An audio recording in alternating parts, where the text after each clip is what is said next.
Аз трябва да влизам. Айде, влизай. Окей, айде. Конструираме го това. От сутринта го мислим с Анита.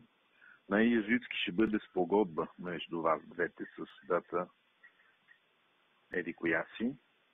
За това, че поради отпаднала необходимост и за това, че предметите, вещите са били вече предмет на други сделки и облигационни отношения. Там дали Топана ги е бил продал или имало особен залог на Килайн, нали, то имало предходни действия, нали, те са от март месец.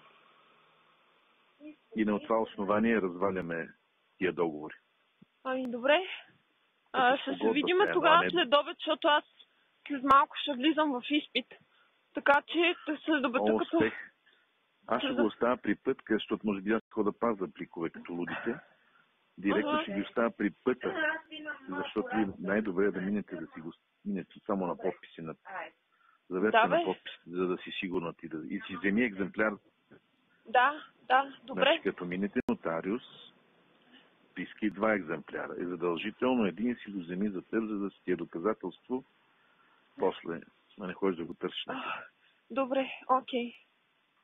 Значи като се прибираш, има и грижа, аз ще ги бъде оставил при бара ти пъта и да минете да си го чукнете там някъде. И един екземпляр, като лудите повтарям, един си го вземи за теб. Добре, окей. С приложението договорите. Да.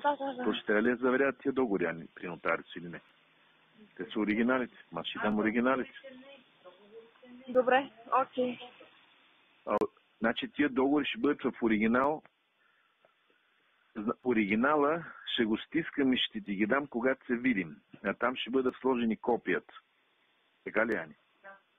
А оригиналите ще бъдат приложени към твоя документ в оригинал. Добре, но няма да ги оставя на път, да се не загубят. Чакайте, бързаш, разбирам. Ама аз трябва да влизам. Айде, влизай. Окей, айде.